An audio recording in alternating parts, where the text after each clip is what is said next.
Hello everyone, my name is Mundogi and I hope you guys enjoyed the first part. Now I have to apologize for the first minute of the time lapse for being a bit jittery. I haven't really figured out all of this whole YouTube thing, video editing and stuff. Fortunately or unfortunately, I haven't I have only discovered copy and pasting camera paths between replay files later on, and since I'm using a 5-year-old laptop, the memory isn't the greatest, so I have already deleted the replay files, but less of that and more about our build. This is originally planned to be a simple village transformation before it eventually got out of hand. We terraformed a great amount of the terrain near the village, just some subtle changes, but we'll be seeing a mountain being built later on. And I got to put the blame to myself because it took me 2 or 3 months just to finish the village transformation itself, and I already made a huge castle walls or city behind it during the transformation process because I tried making a video of me winging it and not making any active plans and just going with the flow. So it's an unexpected derailment of plans as usual and became the reason for the delay. I was planning to originally upload this transformation alone in the middle of April, and due to the size of the project that kept on increasing over time because I kept on starting another smaller projects, it is almost August now. So, yeah. This isn't the original plan, but we have derailed from the main plan a long time ago. So, yes, we are starting to build a mountain. So, the blue walls are meant to be the markers for the heart of the river coming from the spawn build, but I realized that I can redo the markers again later on, so I started turning them into sand so they'd fall to the grass level, not get in the way of my view as I'm trying to build it, trying to kill, I'm trying to create a mountain from scratch. I used a combination of world edit and axiom while trying to make the general shape of the mountain. Mostly at this point I'm still a noob at axiom, so I only use it for placing cylinders and spheres. And as you can see, the line of red wool, that is my marker for how high the mountain should be at that certain area. Then I use lime wools to carve the shape of the mountain using my hand. The way I make mountains at this very moment, as you can see from this screen, is how most Minecraft survival players do it. I am most inspired by Flip in creating mountains, so I use his techniques, but because I know I can make my life a little bit easier since I'm playing on creative, I use the technique alongside with the brush tools on World Edit to make spheres of sand, which I use just to make the raft shape, then I'll go back to them later smoothing them by hand. At this moment, I just realized that I'm building on the wrong side of the mountain, so I switch places and start making the mountains on the side which faces the village or the town. There is a certain point when I'm building where I just hit a moment where I couldn't build anymore. It's more of an art block or something similar to that. Basically, even if I try to look at references from the internet or copy the design, I couldn't make something up. So what I do is either I go start another smaller project, acting as a palette cleanser, then go back to the bigger project again, or just build the section of the big project and wing it. That's what I did to the village transformation, and that's what I'm currently doing here as well.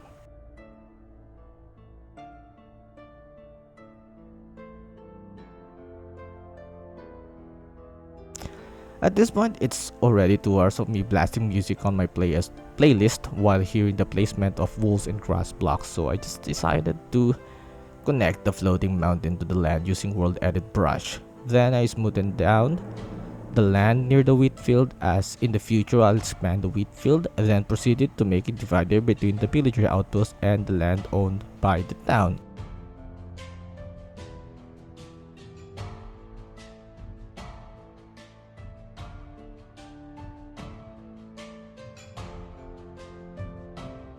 And voila! We tried creating a mountain using Axiom. Meh. It's not the worst, but it's not the best either. If my recollections during the time of building this area is true, I believe it was already 5 a.m. so I just decided to not finish it, then go to bed.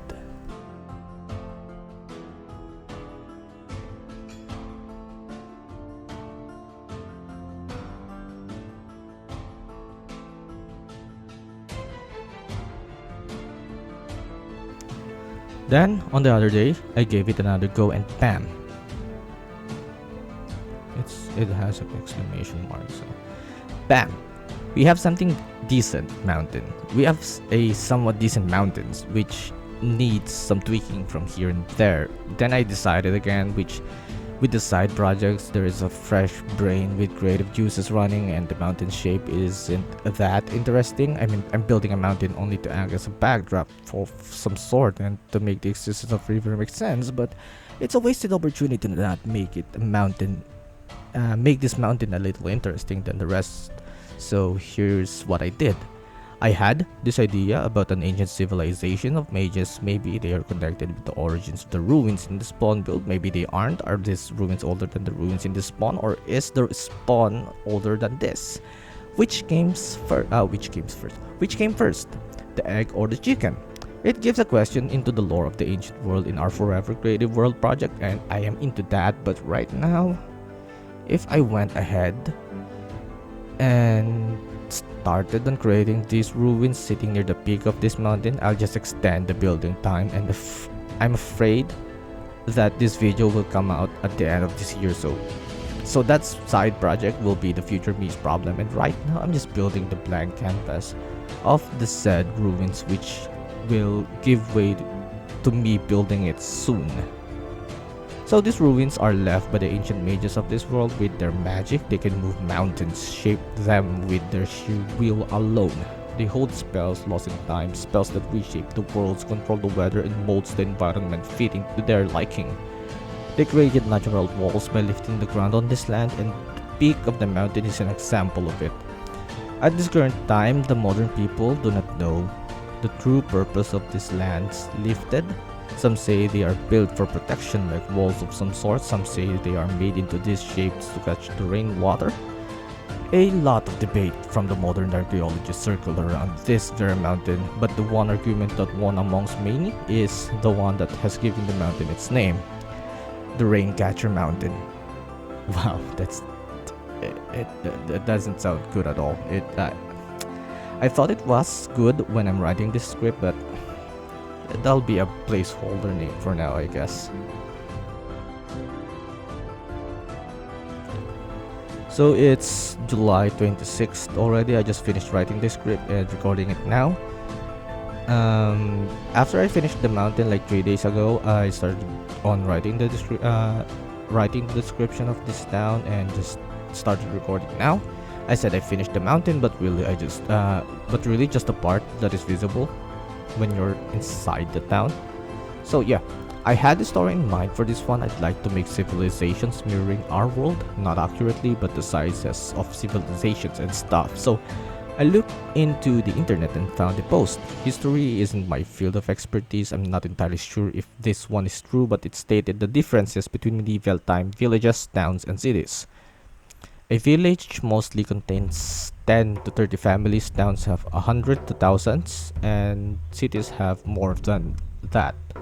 So right now, after I built the walls behind the village, it already became a town or a city. The size of the mountain behind it, within the walls that I'll build on in the future, could not hold up to the definition of a city. Could be a city district, but at the end of the day, I decided that this one will be a town. And since we've decided to call it a town, we expanded the farmland to be at least close to being realistically enough to feed the whole town, as there will be more structures behind these walls in the future. The story of this village is that the village is absorbed by a nearby kingdom called the Azure Kingdom. And with fundings from neighboring kingdoms, the king of Azure Kingdom has come to aid the villagers here during the times of famine and threat from the villagers breaking through the doors on the foot of the Raincatcher Mountain.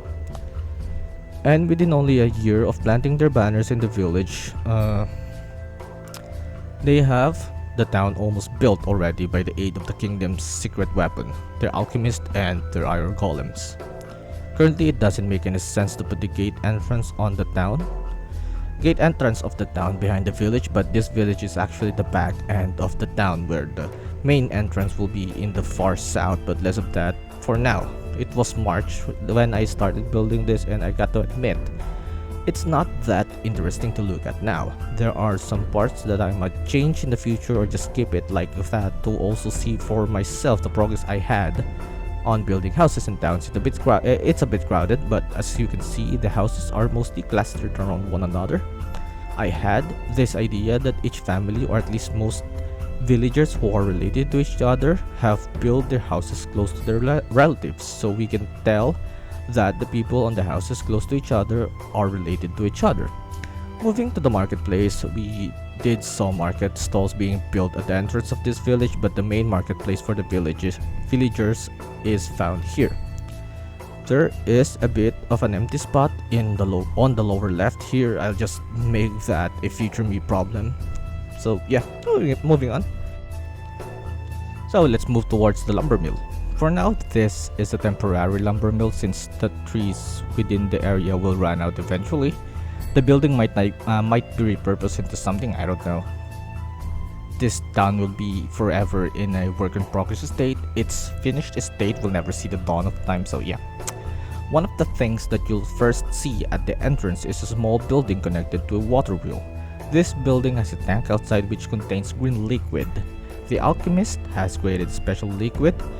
They call it the emerald blood, which is the main power source of the iron golem. The tank stores the energy from the water wheel, which energizes the emerald blood, which then powers the iron golems or refill their energy. Basically, the building at the entrance is an iron golem charging station. They use iron golems as manpower in the Azure Kingdom, and in this particular town, which is under construction, they use them in many ways, so they don't need that much people on this kind of labors. For example, pulling logs of trees that can be processed in the lumber mill and construction. So, within one of the buildings near the lumber mill contains tanks of this emerald blood, which is ready to be used when needed. Next, we'll move inside the lumber mill, and yes, it's mostly empty. Moving on. To the top of the mountain, we'll see a castle made of of stone bricks. And it seemed to be unfinished. Yes, this is a castle under construction. It seems that I haven't done a good job in showing the message of it, but that'll be a future me problem again. Yeah. I mean, there are still some loose ends, a lot of loose ends I need to tie down in the future videos. I just said the pacing and what to expect from this series I just started on this episode. And yeah, next we'll look into the houses, or we'll look at the houses of one of the family of farmers.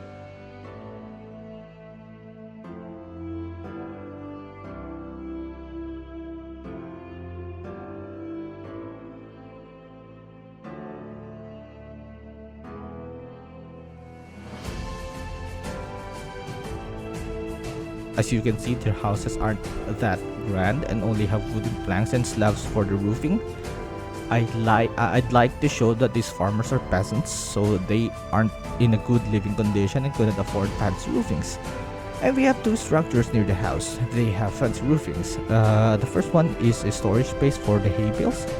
There is a cylinder structure behind it. It's more of a research facility for the alchemists in the area.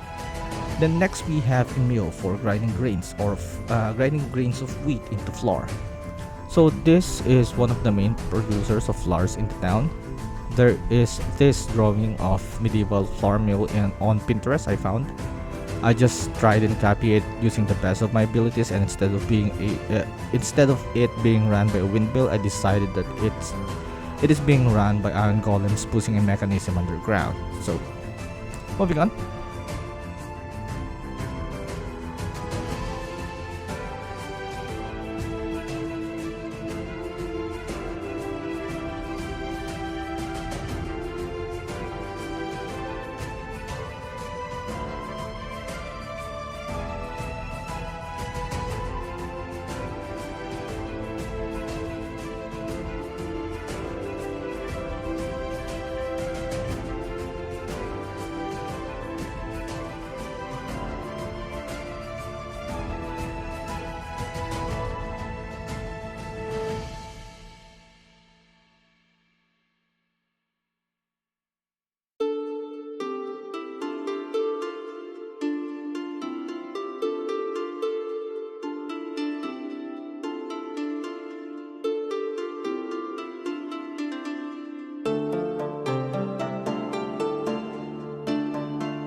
We'll move towards a pond, which the water on it came from the mountains we just did.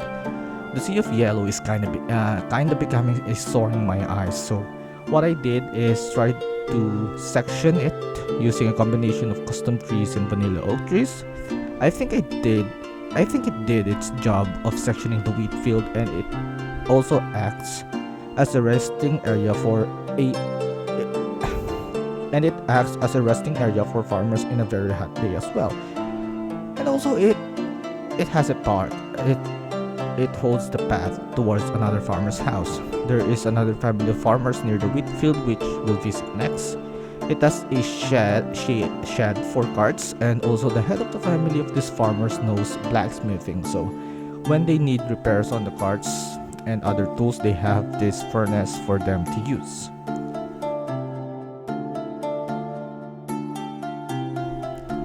Before we move towards the other build we did far west, let's look into the empty plots of land next to the wheat field first. I was planning to extend the field towards west, but it'll be boring to just see a field to see a field of yellow every time. So what I planned on this empty spot is to look like a forest that people just finished clearing.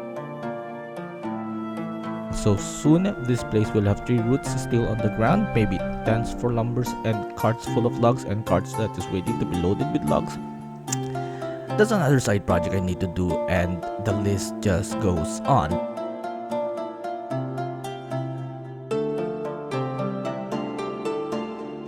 Anyways, the next build is within a wooden wall, so this is a research facility for alchemists, which main goal is to produce a long-lasting fuel source. This is a coal research facility, a charcoal research facility.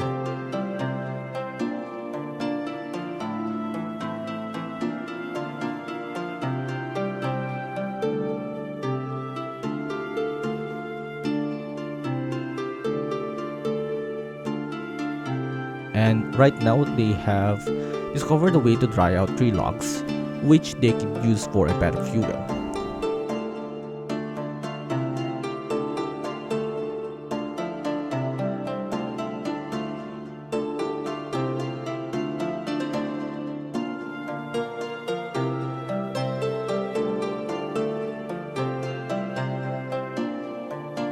This is when my building style improved, so I used a lot more vibrant and contrasting colors rather than just boring monotone blocks like stone tuff and deep slate, and yeah.